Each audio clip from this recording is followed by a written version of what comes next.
Jordi, what was the biggest difference in how things turned around, especially in that fourth quarter?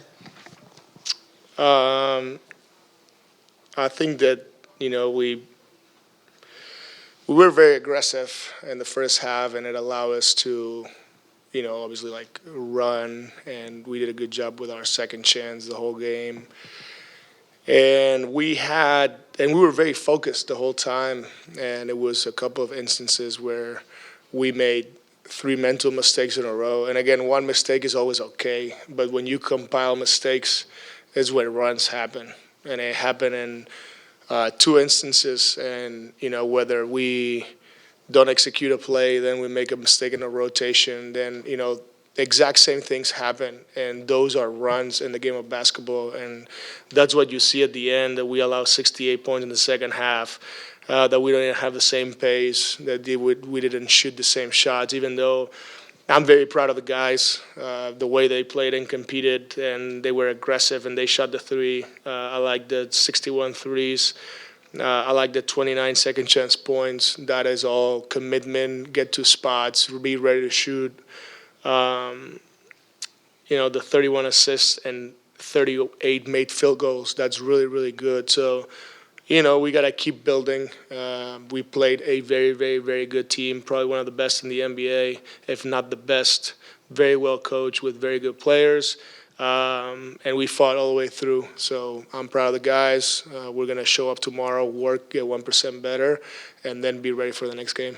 You mentioned about playing this Thunder team that's one of the best teams in the league. With the way that you guys came out, especially in that first half, with the points that you guys were able to put up, and even the play from Dayron, what was just working so well from your view? Yeah, I mean, it was great. Dayron did a great job. And it's good to see that he got those minutes. I think one of you guys asked me about his minutes before, and I think it's great. Great to see him in that position. 15 rebounds, 5 assists, 2 turnovers. I'm extremely proud of him, how hard he played and how committed he was. And, those are learning experiences for all of us. It's good to see that it's good that he can show me that, he's started and he's done so well against a very good team. And, it's not just good for him, but also his teammates can see it. That's how you build a trust. And it's just good. Like, again, nobody likes to lose, and losing is not fun. But if you play extremely hard and you give yourself a chance and you feel like you're getting better, is what we're asking for. Like I said, winning starts now. And to me, a lot of the things that we saw today, it's part of winning. I mean, Jordi, you touched on the kind of the aggression level that you guys had early. But, I mean, that extended run that they went on, I think you guys were like 2 for 21 or 2 for 23, what have you. Do you chalk that up to simply, not being able to get out and run and not being able to kind of get early offense? Or, I mean, there were a lot of instances where you had dead balls and you called timeouts, and you guys still couldn't seem to be able to find a way to stem that tide. If you don't give me the exact time where the run happened, I don't think I can answer the question. The only thing I can say is I don't care about missed shots. Some shots are going to go in, so some shots are not going to go in. What I care is about lack of focus. So if we don't execute well and we turn it over, or we don't set it up, or defensively we're trying to do a rotation and we don't communicate and we don't execute it, that's what it's bad. But if we're taking the right shots and we're missing them, right now you gave me 20 shots, which I'm assuming is a small sample size in a game. It happens. Basketball is a game of runs. For the same reason we made so many early on.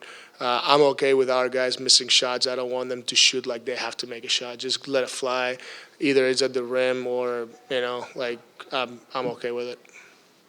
I asked you pregame about the lack of three-point volume, and you guys set a franchise record with 61 three-point attempts tonight. Just what did it take to get that message through to the guys about letting it fly? And does this kind of serve as an example or evidence of the fact that they can play this way if they set their minds to it? Yeah, I mean, you asked me before the game, and I told them exactly what you asked me, and that's why we came up with 61. So I appreciate the feedback, and the reality is a catch-shoot three is way better than a turnover. So, we have to buy into, can we shoot 61 every game?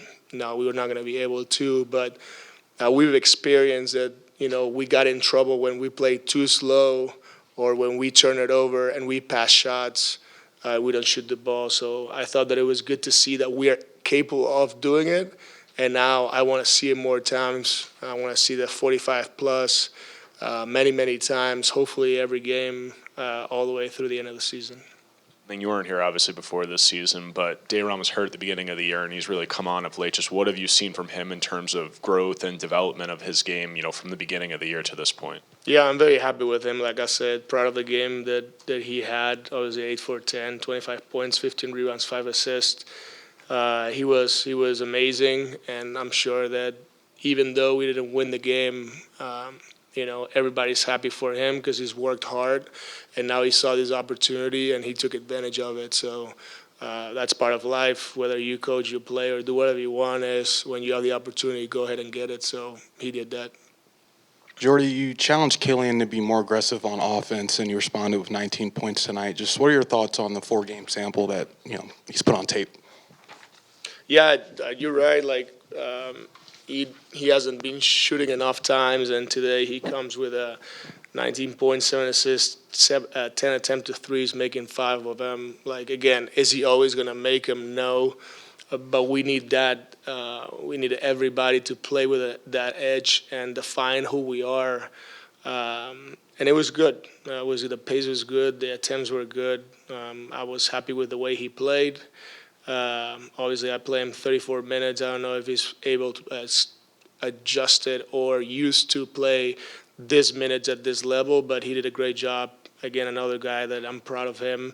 I've been not hard, but asking him or demanding, to be more aggressive, and also trying to defend, pick up the ball, everything. And he's done a really good job. Dayron, in the way that the Thunder were able to come back in the second half, just what was the biggest difference and kind of what changed that allowed the Thunder to find their offensive rhythm? I felt they put their physicality a little bit on the defensive side at the start of the second half. Like the first 3 possessions, we didn't execute right, and then also just our lack of focus going into the second half. We had like a 2-3. We gave them like 2-3 runs where one was like 9-0 run, or we was turning the ball over and wasn't hitting shots, and they got them back into the game. You told me at halftime that you were just playing very confident, but just from your perspective on the way that they were not able to contain you and how you were able to be so dominant, just kind of what stood out more about your game and kind of what was the biggest confidence booster? I'm just a beast of them boards, so I don't really think nobody can mess with me in the paint when it comes to that. Like I tell y'all every time, no matter how big, no matter how tall, that's just what I do. You know what I'm saying? You have to box, saying 3 people to box me out, but I just play hard. Dayron, like you just said, this is what you do, right? So my question is, how much of tonight was a result of gradual improvement over time, and how much of tonight was this is just always who you are if given the opportunity? I just feel it's always been who I am. I just feel like Jordi, Steve, Dutch, Jawan, just give me confidence. They're not really the type of coaches that tell you not to do this, not to do that. You coming out, what I'm saying, that type of stuff. So just having my coaches having confidence in me, my teammates having confidence in me, and they always telling me like, "Hey, go, you got this. We seen you do this." You know what I'm saying? So I just felt it, just the atmosphere. When you guys look like, you were rolling, you guys were up about 13, maybe 3 minutes left in the third. In your mind, what was the biggest issue in that extended run they went on, I think maybe like 31-9 or what have you, where you guys just couldn't seem to get an offensive flow and get the shots that you would want? Like I said, we was just, we wasn't hitting the shots, hitting the threes, and they was getting fast breaks. Second half, we were just getting fast breaks, and we was hitting and wasn't rotating. They was getting threes, you know what I'm saying? So they just going to that's how they did it for real. Tonight it was evident that, the things that you're able to do, even creating some shots on your own, passing a little bit, you're attempting threes. Just how much of the message from this coaching staff has the message from this coaching staff kind of made you feel more empowered to do some more of that stuff? You know, like I said, they tell us all the time, like, the work speak for itself. You know, they see it in practice, they see it when we having vitamins, they see it during shoot around, you know. So just having confidence in us to always do that, you know, no matter who on the court, they always give us confidence. And then defensively, it's, you know, your ability to hedge or switch onto the perimeter and drop or whatever, the ground you're able to cover has really stood out this year on that end of the floor. Is there anything different that you feel about your body, or it's anything different you did this offseason, or, you know, what do you think is the result of that? Man, shout out to performance team since day one. You know, Chris Miller not here no more, but shout out to him.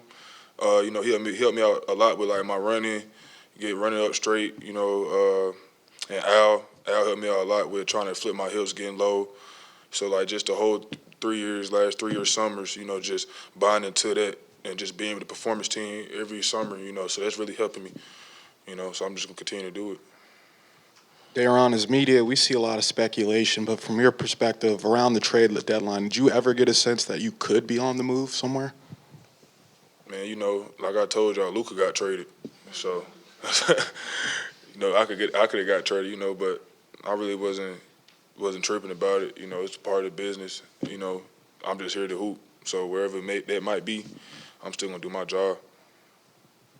Daron, when you look at, you know, how you guys played on Monday in Washington and then, you know, playing a team like the Thunder tonight, what is the one thing you see that it's going to take for this team to improve so that you guys aren't, you know, battling to the end with a team like the Wizards where you're playing a team like the Thunder and it's not like you guys are the underdog, like you guys can be on the same floor as them?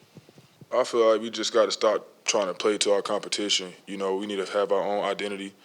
And our identity to be play hard, play smart, play together, you know, every game. So no matter we playing the Wizards and no matter we playing the Thunder, we got to play them the same way. You know, we should have played the Wizards the same way we played the Thunder tonight, you know, and bonding to the game plan that Jordi and them make for us.